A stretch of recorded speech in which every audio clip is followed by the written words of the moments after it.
Estamos celebrando el primer domingo de Cuaresma. Hemos empezado el miércoles pasado este tiempo de preparación para la Pascua, el miércoles de ceniza, con ese gesto de ser signados, de ser bendecidos con la ceniza y con esa doble expresión: recuerda que eres polvo y al polvo volverás, o aquello de conviértanse y crean en el Evangelio. Interesante, el Papa Francisco eligió como lema para esta Cuaresma: ascesis cuaresmal, un camino sinodal. Este es el lema: ascesis cuaresmal, un camino sinodal. Ascesis, lo primero que voy a decir, bueno, ¿qué significa ascesis? Ascesis es un esfuerzo humano que responde a la gracia de Dios para desarrollar nuestra vida espiritual, nuestra santidad. Es como un trabajito interior, es arduo. La ascesis es una lucha, implica una lucha interior, un ir venciéndose a sí mismo, es el desafío, ¿no? Y nos invita a ver la relación entre la Cuaresma y la sinodalidad. O sea, en este sentido nos dice que a Jesús hemos de seguirlo juntos. Eso significa sinodal. El sínodo significa caminar con, ir con otros, ¿no? Por lo tanto, en este sentido nos dice, a Jesús hemos de seguirlo juntos. Y juntos como iglesia peregrina en el tiempo vivimos la Cuaresma, caminando con los que el Señor ha puesto a nuestro lado, compañeros de viaje, como compañeros de viaje, comenzando por supuesto con nuestra familia, ¿no? O sea, la Cuaresma es un camino hacia la Pascua. Nos preparamos durante 40 días para celebrar la Pascua de Jesús, que es fundamentalmente su muerte y su resurrección, su paso de este mundo al Padre. Por lo tanto, la ascesis cuaresmal es un compromiso, animado siempre por la gracia para superar nuestras faltas de fe, nuestras resistencias a seguir a Jesús en el camino de la cruz. Y en este camino somos tentados. La tentación es todo aquello que nos presiona para apartarnos del camino de Dios. Por otro lado, es bueno saber que, dice el Señor en la palabra, si querés seguir al Señor, si querés servir a Dios, hasta ahí la tentación.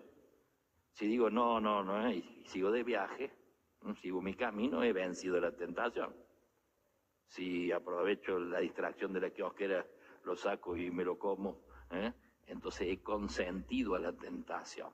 Ahí hay pecado. Hay pecado, por supuesto, más leve, más grave. Entre comerse un chocolate y matarlo al vecino, por ejemplo, porque me tira la basura, es un poquito más grave, por ejemplo, ¿no? O sea, pero no confundir tentación con pecado, porque hay gente que vive escrupulosamente suponiéndose en pecado, cuando en realidad lo que está haciendo está siendo como invadido o avasallado por muchas tentaciones, desde las más descaradas a las más sutiles muchas veces, ¿no?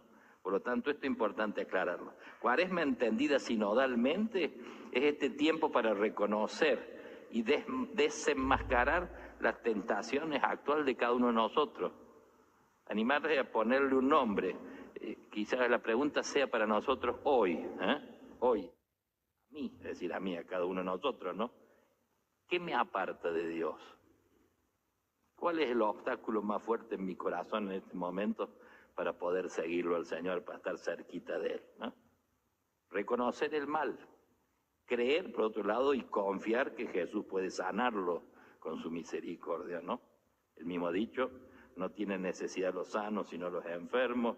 No he venido a llamar a los justos, sino a los pecadores, ¿no? O sea, animarme en esta Cuaresma a ver y a oír lo que pasa por mi propio corazón enfermo, para experimentar allí también la redención que obra el Señor en mi corazón, ¿no? Cuaresma es un momento, por lo tanto, fuerte de decisión por Dios, como que hay que decidir por Él. Es un tiempo para revisar nuestras opciones personales, que puedan estar o debilitadas, o confundidas, o revocadas, o vulneradas, ¿no? O sea, revisar con sinceridad y lealtad mi manera de ser, mi manera de ver, dónde nos encontramos, como decimos en criollo, a ver, es un modo de revisar dónde estoy parado espiritualmente en este momento en mi vida, familiarmente, apostólicamente, dónde estoy parado, ¿no? Tiempo de revisar en definitiva la calidad de mi relación con Dios en este momento, ¿no? Nos sabemos tentados, pero también es necesario sabernos capaces de vencer con Cristo nuestras tentaciones. Y eso nos tiene que dar mucha esperanza y mucha fuerza. Tiempo de decisiones, decimos, ¿no? La Cuaresma. Fíjense, en las lecturas de hoy, en el Antiguo Testamento y lo Nuevo, manifiesta dos tiempos de decisiones. La primera es, tanto Adán y Eva como Jesús, en los dos, tanto Adán y Eva como Jesús tienen que decidir ante la propuesta seductora del demonio y la propuesta de Dios. Adán y Eva fracasan, son vencidos porque deciden mal. Dios los puso en el jardín para que lo cultivara, para que lo cuidara, y el hombre, Adán y Eva, promovido a jardinero por el Señor, prefirieron saquearlo, prefirieron estropearlo. Dios dirige su palabra al hombre a través de Adán y Eva, pero ellos escuchan, en vez de la palabra de Dios, la voz seductora de la serpiente. Dios establece un límite. Pueden comer de todos los árboles que hay en el jardín, menos de uno. Es decir, Dios establece un límite y el hombre, en la figura de Adán y Eva, no soporta el límite. Quiere ser como Dios. Se constituye en principio absoluto del bien y del mal, ¿no? O sea, es interesante ver cuál es el método, cómo hace el demonio para tentarlos, ¿no? Con una preguntita insidiosa. ¿Qué hay de malo? ¿Qué hay de malo que coman de este árbol? ¿Qué hay de malo que quieran ser como Dios? ¿Qué hay de malo? Muchas veces en nuestro corazón también esa preguntita, digamos, no nos ayuda a seguirlo al Señor. Esto Adán y Eva. Y en el caso de Jesús, en el caso del Señor, Cristo fue tentado y venció. Y en Él hemos vencido nosotros. Fue tentado en el hambre y en la sed, fue tentado en el frío y la fatiga, fue tentado en éxitos clamorosos o la posibilidad de los éxitos y en fracasos desalentadores. Fue tentado en la soledad y en la incomprensión de sus allegados, incluso de sus discípulos. O sea, el demonio lo tienta a Jesús para que su misión no sea a través de la cruz. Y entonces le ofrece una redención sin dolor, sin cruz. Fulton Sheen llamaba las tentaciones de Jesús los 3 atajos para no pasar por la cruz. La primera tentación del demonio de Jesús, esta tentación de un mesianismo materialista. Un tiempito atrás Dios Padre había dicho en el bautismo, tú eres mi hijo muy amado. Entonces el demonio le retruca, si eres el hijo tan amado, ¿por qué tenés hambre? Deberías estar lleno. Convertí estas piedras en panes. Y entonces todo lo que significa el estar lleno, como decimos en criollo, ¿no? Que es como símbolo también ese pan del dinero, del confort, del placer, de la facilidad, de lo que solemos llamar el paraíso en la tierra, ¿no? O sea, si convertís, por otro lado, le dice el demonio, le sugiere, si convertís las piedras en pan, correrá detrás de vos la humanidad como un rebaño agradecido y dócil, ¿no?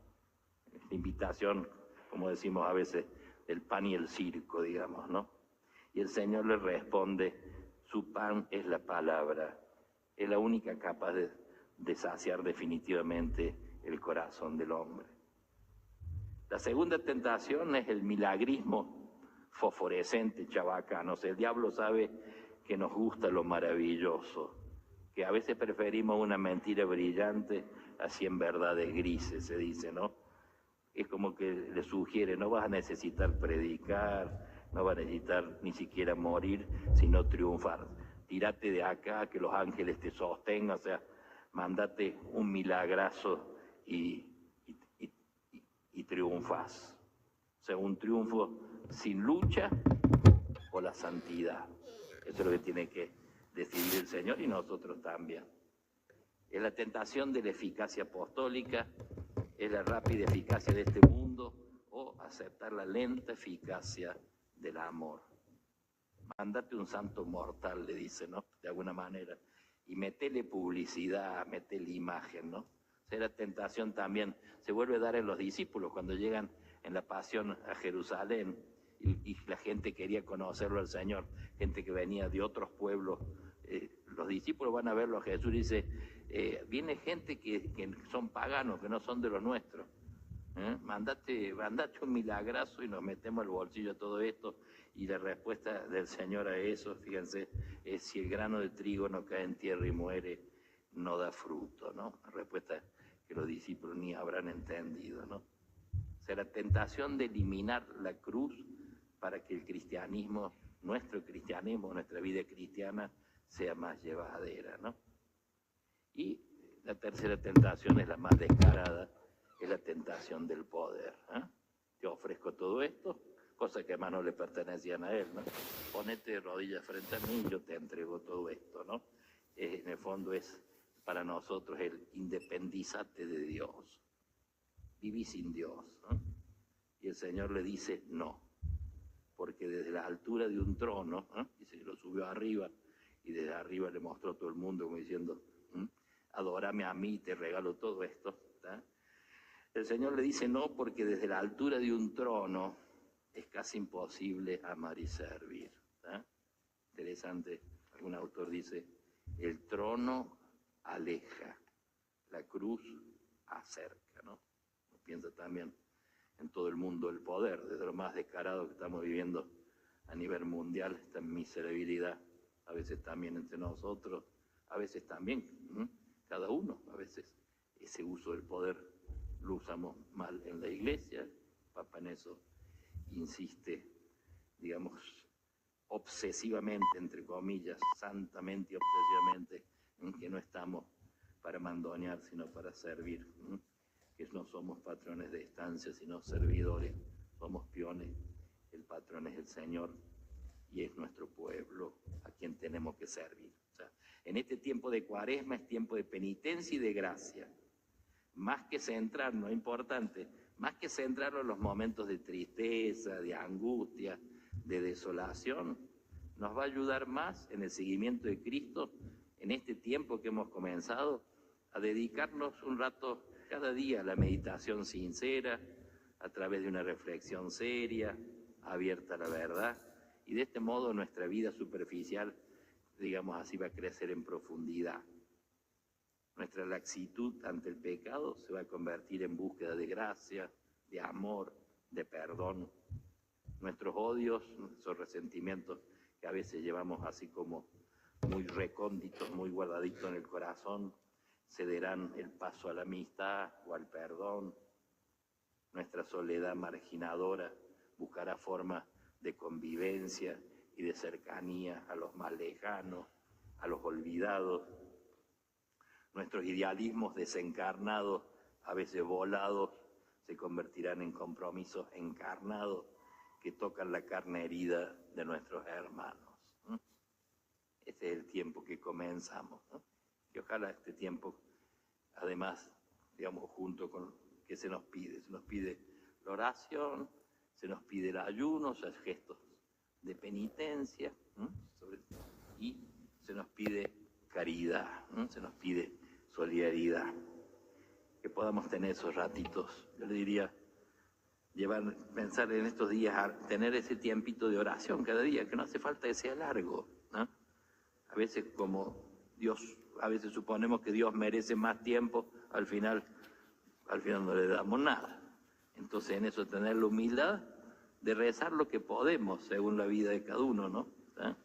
Y este es el desafío. Se dice que si no podemos lo ideal, hagamos lo posible, ¿no? Pero que no falte cada día ese ratito de oración. Le pedimos a la Virgen, ella, madre del camino cuaresmal, que ella nos tome la mano, que ella nos dé el empujoncito que necesitamos en este camino hacia la muerte y la resurrección de Cristo, este camino hacia la conversión de nuestro propio corazón, ¿no? Decía San Bernardo aquella oración tan linda: oh vos, tú, quien quiera que sea, que te sientes lejano de tierra firme, arrastrado por las olas de este mundo, en medio de las borrascas y tempestades, si no quieres zozobrar, no quites los ojos de la luz de esta estrella, la Virgen.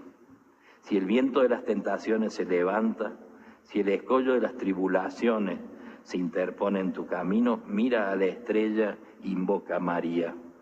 Si sos balanceado por las agitaciones del orgullo, de la ambición, de la murmuración, de la envidia, todas las tentaciones, mira la estrella, invoca a María. Si la cólera, la avaricia y los deseos impuros sacuden la frágil embarcación de tu alma, levanta los ojos hacia María.